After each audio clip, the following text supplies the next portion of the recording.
Tingkah bocah SD bikin Presiden Jokowi tertawa. Pas pampres langsung panik, bukan sepeda biasa. Seorang bocah kelas 6 sekolah dasar bernama Arya sukses bikin Presiden Joko Widodo atau Jokowi dan penonton tertawa. Tingkahnya yang tak sadar membuatnya ditertawakan oleh pengunjung yang hadir. Dilansir dari channel Sekretariat Presiden Joko Widodo, hadir dalam Festival Harmoni Budaya Nusantara, Jumat 3 November 2023. Dalam acara tersebut, Presiden Joko Widodo menghadiri festival yang digelar di alun-alun Taruna, Desa Bukit Raya, Kecamatan Sepaku, Kabupaten Penajam Pasar Utara, Provinsi Kalimantan Timur.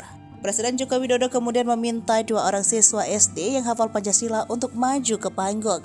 Lalu terpilihlah Arya dan Ratu. Arya mendapat giliran pertama untuk menjawab pertanyaan dari Presiden Jokowi. Ia diminta membacakan 5 butir Pancasila dan tanpa hambatan bocah laki-laki di SD 017 itu lancar mengucapkan 5 butir Pancasila. Presiden Jokowi pun mengapresiasikan jawaban dari Arya dengan menanyakan mau hadiah sepeda atau tidak. Penonton pun seketika menyambut dengan sorak-sorai. Lalu Arya dengan penuh semangat mengatakan, "Mau Pak." Dan pada momen ini, Arya kemudian langsung menitipkan mikrofon kepada Jokowi untuk bergegas mengambil sepeda di depan panggung. Momen tersebut membuat para hadirin tertawa terbahak hingga membuat Presiden Jokowi ikut tersenyum. Ajudan Presiden pun langsung sigap mengambil mikrofon dari Jokowi.